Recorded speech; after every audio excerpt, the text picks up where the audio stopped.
یہ قرآن ایک بابرکت کتاب ہے جسے ہم نے آپ صلی اللہ علیہ وسلم پر نازل کیا تاکہ لوگ اس پہ غور اور فکر کریں اور تاکہ اہل فہم اس سے نصیحت حاصل کریں۔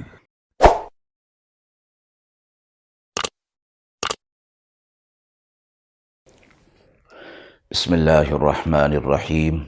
السلام علیکم ورحمۃ اللہ وبرکاتہ۔ ناظرین کرام، درس قرآن مجید کے آج کے اس پروگرام میں ہم سورۃ التوبہ کی آیت نمبر 31 تا 35 کا ترجمہ اور تفسیر پیش کر رہے ہیں، اور آخر میں پوچھے گئے سوال کا جواب ہوگا۔ اعوذ باللہ من الشیطان الرجیم، بسم اللہ الرحمن الرحیم۔ اتخذوا احبارهم ورهبانهم اربابا من دون الله والمسيح ابن مريم وما امروا الا ليعبدوا الها واحدا لا اله الا هو سبحانه عما يشركون۔ يريدون أن يطفئوا نور الله بأفواههم ويأبى الله إلا أن يتم نوره ولو كره الكافرون۔ هو الذي أرسل رسوله بالهدى ودين الحق ليظهره على الدين كله ولو كره المشركون۔ يا أيها الذين آمنوا إن كثيرا من الأحبار والرهبان ليأكلون أموال الناس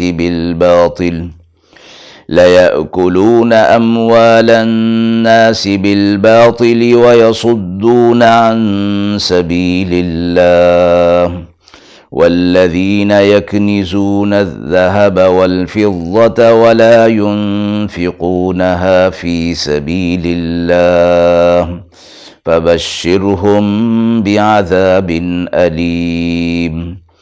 يوم يحمى عليها في نار جهنم فتكوى بها جباههم وجنوبهم وظهورهم هذا ما كنزتم لأنفسكم فذوقوا ما كنتم تكنزون۔ آیات مبارکہ کا ترجمہ ملاحظہ فرمائیں۔ ٹھہرا لیا ہے انہوں نے اپنے عالموں کو اور درویشوں کو اللہ کو چھوڑ کر اپنا معبود، اور مسیح ابن مریم کے بیٹے کو بھی، اور ان کو یہی حکم ہوا تھا کہ اللہ کی عبادت کریں، کسی کی بندگی نہیں سوا اس کے، پاک ہے اس چیز سے جسے وہ شریک بتاتے ہیں، چاہتے ہیں کہ بجھا دیں اللہ کے نور کو اپنے منہ سے، اور اللہ اپنی روشنی کو پورا کر کے رہے گا، چاہے کافروں کو برا لگے۔ اسی نے بھیجا اپنے رسول صلی اللہ علیہ وسلم کو ہدایت اور سچا دین دے کر تاکہ اس کو غالب کرے ہر دین پر، چاہے مشرکین کو یہ برا لگے۔ اے ایمان والو، بہت سے عالم اور درویش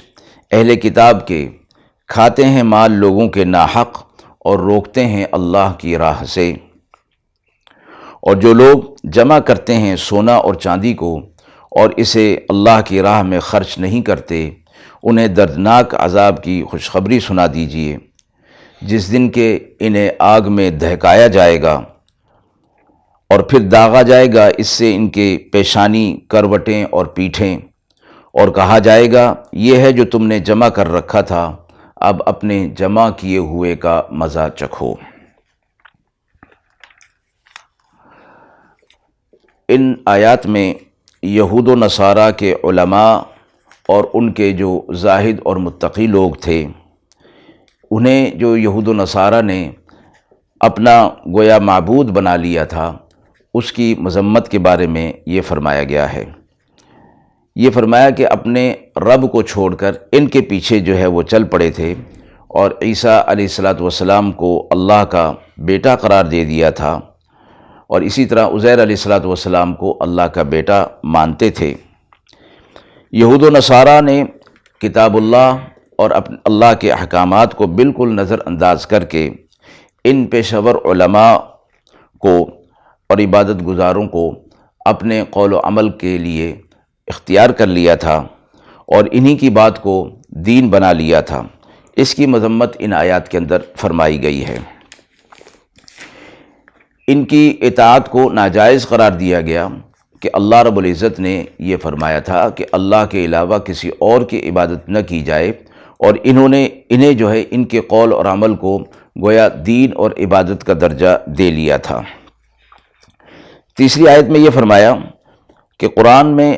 اور دین حق کو اللہ رب العزت نے اسی لیے بھیجا ہے کہ اس کو تمام دوسرے دینوں پر غالب کر دے، لیکن یہ لوگ اس دین کو اور اس نور کو بجھانے کی کوشش کر رہے ہیں، جو کہ یہ لوگ نہیں کر سکیں گے۔ اسی طرح آپ صلی اللہ علیہ وسلم جس نور کو اور جس ایمان کو لے کر آئے اور جس شریعت کو لے کر آئے، وہ بھی ایسی ہے کہ وہ قیامت تک جو ہے وہ باقی رہنے والی ہے، اگرچہ زمانے کے اعتبار سے اس کو کچھ وقتی طور پر جو ہے وہ زوال اس معنی میں کہ کفار جو ہے وہ اس پر غالب آ جائیں گے، لیکن بہرحال نتائج کے اعتبار سے یہ دین دوسرے تمام ادیان پر غالب رہے گا۔ اور مسلمانوں کو اس حوالے سے ہدایت دی گئی کہ جس طرح کے یہود و نصارہ نے اپنے علماء کو وہ درجہ دے دیا کہ جو خدا کا درجہ، رب کا درجہ ہوتا ہے، اور پھر ان کے حالات پر اللہ رب العزت نے انہیں گرفت میں لے لیا، تو اہل ایمان کو بھی چاہیے کہ کہیں ان کے بھی حالات جو ہے وہ ایسے نہ ہو جائیں، اور اگر اس طرح ہو گئے تو پھر معاملہ ان کا بھی ایسا ہی ہوگا۔ اللہ رب العزت نے اس پر انہیں تنبیہ فرما دی۔ یہود و نصارہ لوگوں سے پیسے لے کر اور ان کی مرضی کے مطابق فتوے جو ہے وہ دے دیا کرتے تھے، اور اس کو ناحق مال لینا، ناحق مال کھانا، اور صرف اتنا ہی نہیں، لوگوں کو سیدھے راستے سے وہ لوگ روکا کرتے تھے، اور ساتھ ہی مال، سونا اور چاندی کو جمع کیا کرتے تھے۔ یہاں مراد سونا اور چاندی ہی نہیں ہے صرف، چونکہ مال کے اعتبار سے اسی کا زیادہ اعتبار کیا جاتا ہے،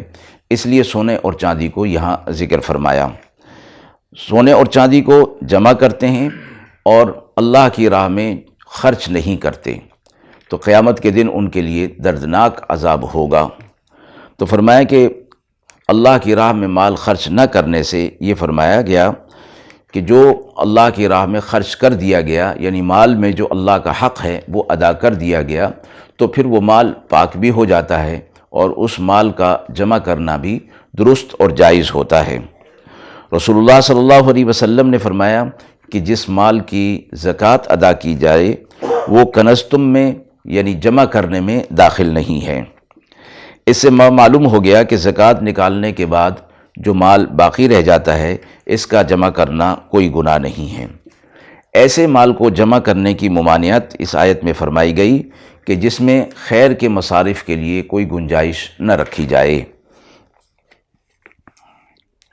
5ویں آیت میں یہ فرمایا گیا کہ قیامت کے دن اسی سونے چاندی کو جہنم کی آگ میں تپایا جائے گا، پھر اس کی پیشانی، پشت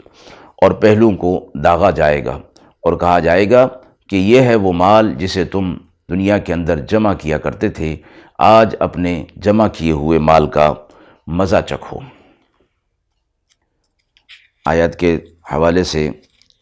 سوال پوچھا گیا ہے آیت نمبر 35 کے حوالے سے کہ مال جمع کرنے والوں کے لیے پیشانی،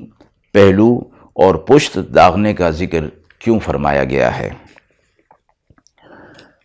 آیت نمبر 35 میں مال جمع کرنے والوں اور اس میں اللہ کا جو حق ہے وہ ادا نہ کرنے والوں کی جو وعید فرمائی گئی ہے، اس میں یہ فرمایا گیا کہ قیامت کے دن ان سونے چاندی کو جو یہ جمع کیا کرتے تھے جہنم کی آگ میں تپایا جائے گا، پھر اس سے ان کی پیشانی، پہلو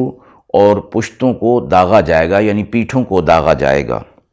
تو اس سے مراد یہ فرمایا گیا کہ پورا بدن ہے،